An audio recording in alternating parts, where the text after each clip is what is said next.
1 2 3 ಅಂತ ಇದ್ದಾಗ ಏನು ಮಾಡಬೇಕಂದ್ರೆ, ಈಗ 1 2 3 ಅದನ್ನು ಸ್ಟ್ರಿಂಗಾಗಿ ಕನ್ವರ್ಟ್ ಮಾಡಬೇಕು. ಕನ್ವರ್ಟ್ ಆದಮೇಲೆ ಅದಕ್ಕೆ +1 ಅಂತ ಆ್ಯಡ್ ಮಾಡಿದ್ರೆ 1 2 4 ಬರುತ್ತೆ. ಅದನ್ನೇನು ಮಾಡ್ಬೇಕು, ನಾವು ಮತ್ತೆ ಕನ್ವರ್ಟ್ ಮಾಡಿಕೊಂಡು ಅದನ್ನು 1 2 4 ಅಂತ ಮಾಡಬೇಕು.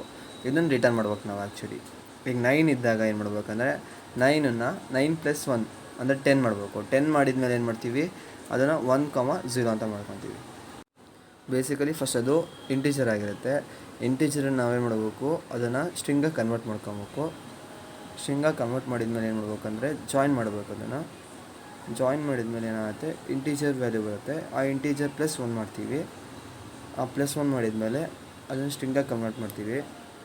ಸ್ಟ್ರಿಂಗಾಗಿ ಕನ್ವರ್ಟ್ ಮಾಡಿದ್ಮೇಲೆ ಅದನ್ನು ಲಿಸ್ಟಿಗೆ ಅಪೆಂಡ್ ಮಾಡ್ತೀವಿ.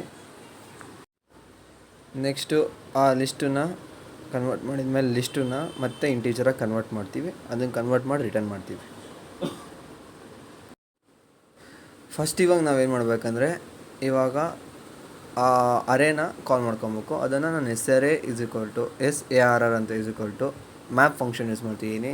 ಯಾಕಂದರೆ ಸ್ಟ್ರಿಂಗಿಗೆ ಕನ್ವರ್ಟ್ ಮಾಡ್ತಿದ್ದೀನಿ. ಸ್ಟ್ರಿಂಗ್ ಇವಾಗ ಏನು ಮಾಡ್ತೀನಿ, ನನ್ನ ಲಿಸ್ಟಲ್ಲ ಡಿಜಿಟ್ಸ್, ಅದನ್ನು ಡಿಜಿಟ್ಸನ್ನು ಕನ್ವರ್ಟ್ ತೊಗೊತೀನಿ. ಆಮೇಲೆ ಏನು ಮಾಡ್ತೀನಿ, ಅದನ್ನು ಜಾಯಿನ್ ಮಾಡ್ತೀನಿ. Because I need to join ಮಾಡ್ತೀನಿ. ಆ SARrayನ ಅದನ್ನು ಇಂಟೀಜರಾಗಿ ಕನ್ವರ್ಟ್ ಮಾಡಿ +1 ಆ್ಯಡ್ ಮಾಡ್ತಿದ್ದೀನಿ ಇದರಲ್ಲಿ. ದೆನ್ ಏನು ಮಾಡ್ತಿದ್ದೀನಿ, NARR ಅಂತ ಒಂದು ತೊಗೊಂಡು ಅದರಲ್ಲಿ ಲಿಸ್ಟ್ ಕನ್ವರ್ಟ್ ಮಾಡ್ತಿದ್ದೀನಿ. ಅದನ್ನು ಏನೇನು ಲಿಸ್ಟ್ ಇದೆಯಲ್ಲ ಅದನ್ನು ಸ್ಟ್ರಿಂಗಾಗಿ ಕನ್ವರ್ಟ್ ಮಾಡ್ತಿದ್ದೀನಿ. Because I need to add this to the ಲಿಸ್ಟಾಗಿ ಕನ್ವರ್ಟ್ ಮಾಡ್ಬೇಕಲ್ಲ ನಾನು. ಅದಕ್ಕೆ ರಿಟರ್ನ್ ಏನು ಮಾಡ್ತಿದ್ದೀನಿ, return list of map of NARR. That's it. ಅದಾದಮೇಲೆ NARR ಅಂತ ತೊಗೊಂಡೆ, ಅದನ್ನು ಅವಾಗ ಸ್ಟ್ರಿಂಗಾಗಿ ಕನ್ವರ್ಟ್ ಆಗಿದೆಯಲ್ಲ, ಸೊ ಅದನ್ನು ರಿಟರ್ನ್ ಮಾಡ್ತಿದ್ದೀನಿ. Then this is for the code. ನೋಡೋಣ ಹೆಂಗೆ ಎಕ್ಸಿಕ್ಯೂಟ್ ಆಗುತ್ತೆ ಅಂತ. ಈಗ ಇನ್ನೊಂದು ಥರ ಅಪ್ರೋಚ್ ಏನಂದರೆ, ಈಗ ಫಾರ್ ಎಕ್ಸಾಂಪಲ್ ಈಗ ಇಟ್ರೇಷನ್ ಮಾಡ್ತಿದ್ದೀವಿ. ಈಗ ಫಾರ್ ಎಕ್ಸಾಂಪಲ್ 3 ಲಾಸ್ಟಿಗಿದೆ ಅಂತ ಅಂದ್ಕೊಳ್ಳಿ. ಅವಾಗ ಅದು I ಅಂತ ತೊಗೊಂಡಾಗ 3 ಅಂತ ಇದು 4 ಆಗುತ್ತೆ. ಅವಾಗ ಏನು ಮಾಡ್ತೀವಿ, 1 2 3 4 ಮತ್ತು ಅದಾದಮೇಲೆ ಅದು ಸ್ಮಾಲರ್ ದೆನ್ 10 ಆಗಿರಬೇಕು ಅಂತ ಅಬ್ಸರ್ವ್ ಮಾಡಿ. ಅವಾಗ ಕ್ಯಾರಿ ಮಾಡೋ ನೆಸೆಸಿಟಿ ಇರಲ್ಲ.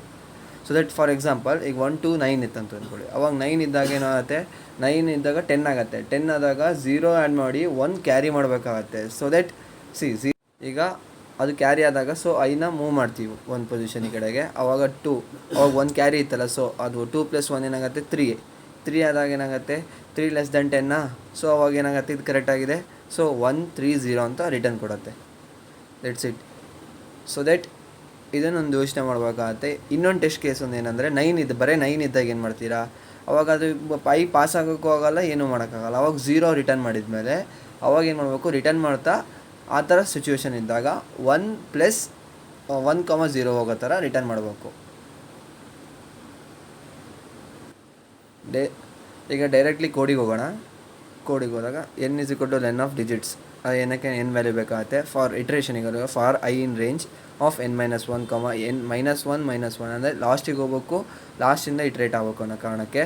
ಆಮೇಲೆ ಡಿಜಿಟ್ I ಆಫ್ ಅದನ್ನು ನಾವು ಲಾಸ್ಟ್ ಡಿಜಿಟ್ಸನ್ನ ಕೊನೆ ವ್ಯಾಲ್ಯೂ ಬಂದಾಗ ಅದನ್ನು +1 ಮಾಡಿ ಅಂತ. ಅದಕ್ಕೊಂದು ಕಂಡೀಷನ್ ಇಡಬೇಕು ನಾವು. ಏನಕ್ಕೆಂದರೆ ಈಗ ಲಾಸ್ಟ್ ಡಿಜಿಟನ್ನು +1 ಮಾಡ್ತಿದ್ದೀವಿ. ಇವಾಗ ನಾವು ಅದಕ್ಕೆ ಕಂಡೀಷನ್ ಚೆಕ್ ಮಾಡಬೇಕು. If digits of I less than 10 return digits, ಆವಾಗ ಡಿಜಿಟ್ಸನ್ನು ರಿಟರ್ನ್ ಮಾಡಿ ಅಂತ. Or else if in case ಅದು ಮೋರ್ ದೆನ್ 10 ಇದ್ದಿದ್ರೆ ಆರ್ ಲೆಸ್ ದೆನ್ 10 ಇಲ್ಲ ಅಂದರೆ ಅವಾಗ ಏನು ಮಾಡ್ತೀವಿ, ಅದನ್ನು 1 ಡಿಜಿಟ್ಸನ್ನು ಮುಂದೆ ಮಾಡ್ತಿದ್ವಿ. ಸೊ ದಟ್ ಈಗ ಡಿಜಿಟ್ಸ್ ಆಫ್ I ಮಾಡ್ಯುಲಸ್ = 10 ಅಂತ ಆ್ಯಡ್ ಮಾಡ್ಕೊಂಡಿದ್ದೀವಿ. ಸೊ ದಟ್ ಆಮೇಲೆ ರಿಟರ್ನ್ ಏನು ಮಾಡಬೇಕು, ನಾವು ಇವಾಗ ಅಟ್ ದ ಎಂಡ್ ಏನು ಮಾಡಬೇಕು, ಕೊನೆಗೆ ರಿಟರ್ನ್ 1 + ಡಿಜಿಟ್ಸ್ ಅಂತ ಆ್ಯಡ್ ಮಾಡಿ ರಿಟರ್ನ್ ಕೊಡಬೇಕು. This is for the code. ನೋಡೋಣ.